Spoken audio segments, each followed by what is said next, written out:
Alright, this is a story about when I was 11 years old and my brain decided to go all screwy and have itself a seizure. And seizures aren't very fun. I wouldn't really recommend having any, especially if you're 11. Alright, so my friend Steven is over my house, and he brought his dumbass little brother Matt along with him. And we're in my room, Steven's playing his Game Boy, and Matt and I are playing some Pokemon cards. We're having a good old time. Now normally I would whoop Matt's ass at Pokemon cards 6 ways to Sunday, but on this day, the unimaginable was happening. I'm sitting there on the ropes, I got my shitty ass little Weedle card. He's over there, he's got a Blastoise on steroids. He's got like Mark McGuire arms and shit. Let's hit some dingers. Jesus Christ, I'm about to lose to Steven's little brother. What kind of piece of shit loses to Steven's little brother? So I pick up a card, I'm hoping for a miracle at this point, and lo and behold, a miracle does happen. Everything goes black.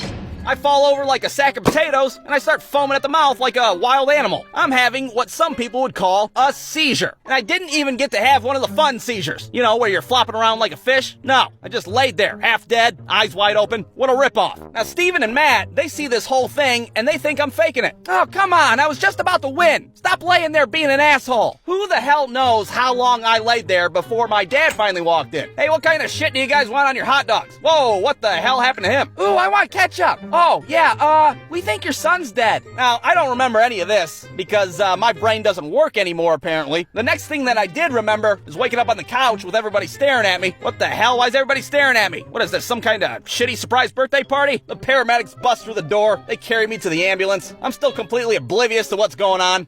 You know I can walk, right? I have legs that work. Yeah, but you don't have a fucking brain that works, apparently. So we're at the hospital trying to figure out why my brain suddenly turned into a bowl of mashed potatoes. My mom's absolutely positive that the reason I had a seizure was because all those nights I stayed up playing Nintendo 64. It was that goddamn Poketron Stadium, I know it. But me personally, I know exactly what happened. The thought of me losing to Steven's stupid-ass little brother was so abstract to my brain that it tried to explode itself. That's the only logical reason. So at this point, I have to have an MRI done, and if you've never had an MRI done before, then you don't know what hell on earth is. It's where they slide you into this big tube so they can take pictures of your broken-ass brain. Now, I'm not a claustrophobic person, or maybe I should say I wasn't a claustrophobic person before the MRI. There's something about being strapped down and put into a giant tube that kind of makes you feel uneasy. I'm never getting out of this thing. I'm gonna die and stay here forever. So I'm a little apprehensive. The nurse comes over and she's like, "It's okay to be nervous. We're gonna put some music through these earbuds to help ease your mind. What kind of music do you like?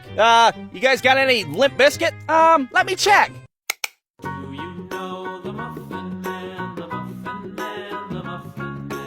Oh yeah, perfect. As if this couldn't get any worse. So they slide me into this tube of hell, and they're like, "Okay, this machine's a little noisy. Just try to focus on your music."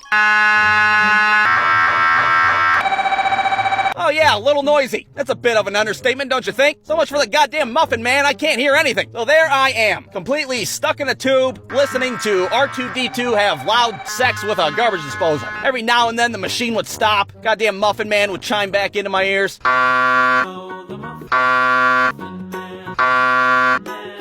So this goes on for 45 minutes, and I'm thinking to myself, wow, I never knew this circle of hell existed. Lucky me. When I finally get out of that thing, I'm like, hey, thanks a bunch, guys, but I think I'd rather have the seizures than do that shit again. So at this point, we had to wait for the doctor to look at the results. And I'm not saying my doctor was stupid, but I'm pretty sure he wasn't all the way there. What the hell is this big blobby thing? That's the brain, doctor. Oh, yeah, all right. Well, that's good, right? I don't know. So there I am, waiting to be diagnosed, hoping I get some answers finally. Oh man, I hope it's not brain AIDS. I bet I got AIDS in the brain, Mom. I should have never listened to that Nickelback CD. Well, I have good news and bad news. The good news is your son has a brain in his head. And the bad news is, what was your question again? Why did he have a seizure? Oh yeah, that's right. We don't really know. So now I have to get an EEG test. And an EEG test is when they glue a bunch of electrodes to your head and they sit you in front of a strobe light. I remember thinking a strobe light, oh my god, they're trying to make me have a seizure now. What a bunch of assholes. Okay, just sit back and relax. We're just gonna shine a few lights in your eyeballs.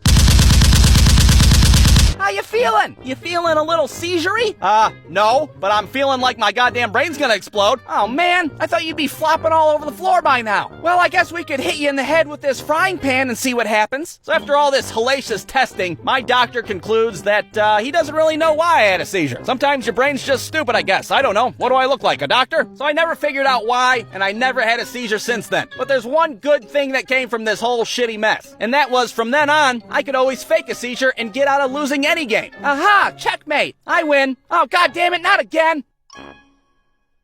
Brewstew.com